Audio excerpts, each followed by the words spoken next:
听故事学中药，今天讲淫羊藿和菟丝子。首先讲淫羊藿。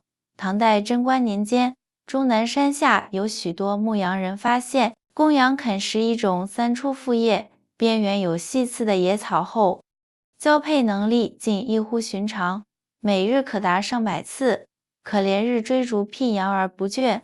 民间称此草为羊荷叶，正因为羊吃了这种叶子，交配能力大增，所以取名淫羊藿。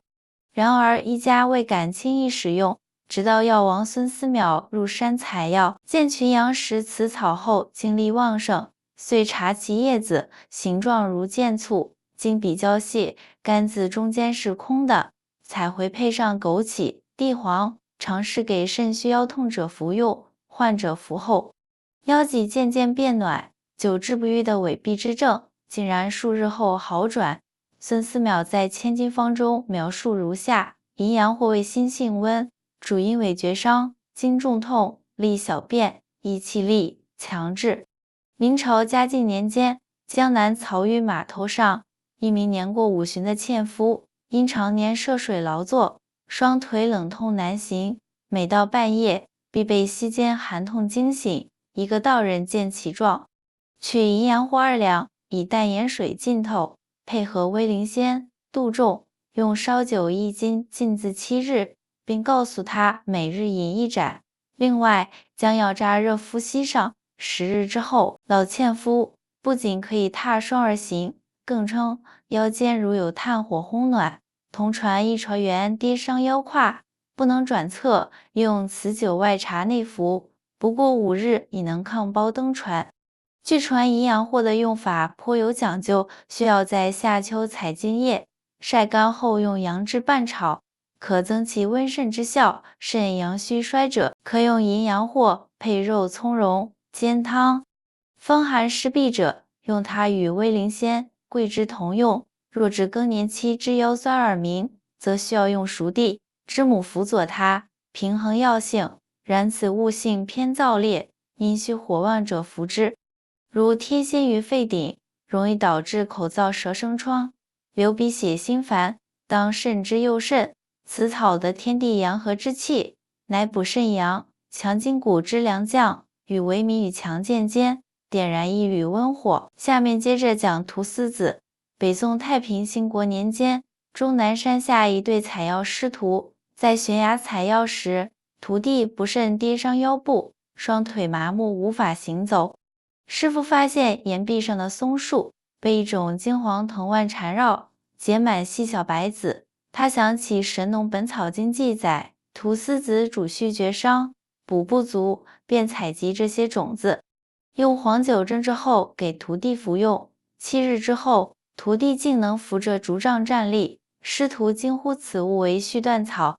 明代万历年间，江南有位丝绸商常年奔波，未及40便须发早白，是无婚花。杭州名医龚廷贤让其每日清晨用菟丝子配枸杞煎汤，连服100日，商人不仅目光清明，鬓角竟生新黑发。他在《寿氏宝源》中记载，菟丝子补肾精、健腰膝，真为仙家服食。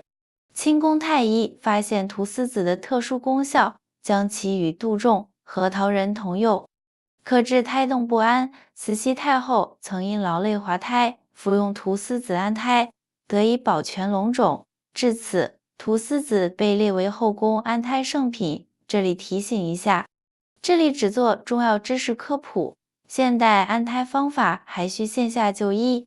另外，菟丝子有个禁忌，你可以把它炒菜给你丈夫吃，非常好吃。如果你丈夫勃起功能正常，吃了就会举不起来；如果你丈夫阳痿早泄，吃了就能立马举起来。菟丝子补肾精的，精会非常浓。用淫羊藿泡酒，还需要加肉苁蓉、覆盆子8几天。这个酒不能多喝，不然3天举起来不能软下去就麻烦了。